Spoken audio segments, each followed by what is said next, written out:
Welcome to the 30 Goals Challenge for Educators. My name is Shelly Terrell, and today's goal is to give students rain. This was a previous goal from last year, but since many of you are new to the challenge, I really think it's an important one to remind ourselves about.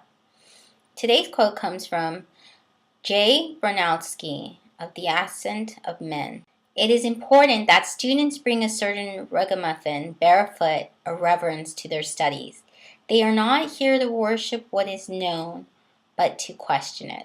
When students walk into classes today, the majority of their classrooms will be the same. They will be the traditional ones of decades and decades and decades ago, where the teacher stands in the front and the desks are still in rows.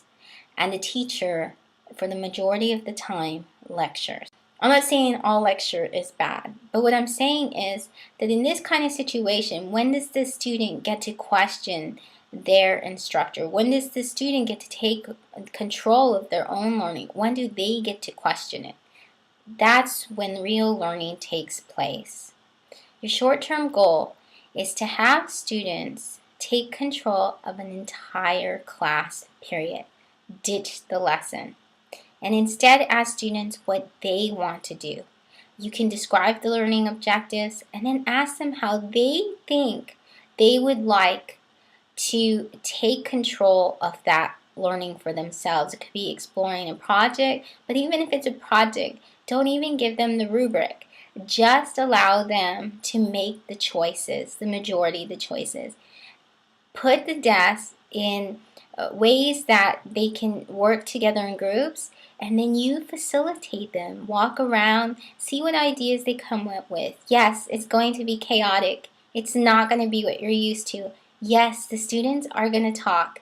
Yes, in the beginning, the students may be a little misdirected because students aren't used to this. They're not used to their teachers allowing them to be able to take control of their learning. They need some guidance.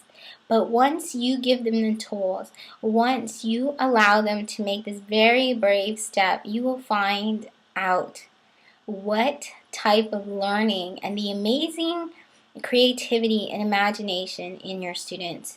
And you will be able to see how you can play an important role in just guiding their thinking. Record and take observational notes of what happened in the classroom, the behavior, the reaction of the shy students that usually don't talk, of the students who always talk, and gather the interest level of the students. Find out. It's an experiment, but it's only one class period. So if it doesn't go well, that's okay. I'm telling you, there's going to be some bumps.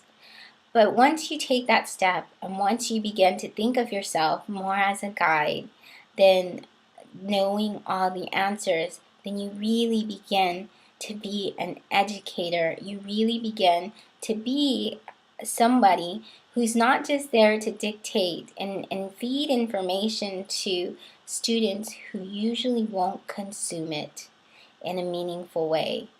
But instead, you begin to see the process where students begin to find out for their own selves. They begin to learn the thinking process, the discovery process, and they begin to take the information that you would have told them and make it meaningful, apply it to their lives, to their situations, to their experiences, and make it meaningful for them. Today's shout out aptly goes out to Kevin Kreutz, who was part of the 30 Goals Challenge last year and did an incredible post where he took this very brave step. And there's a link to the post below, so please read this.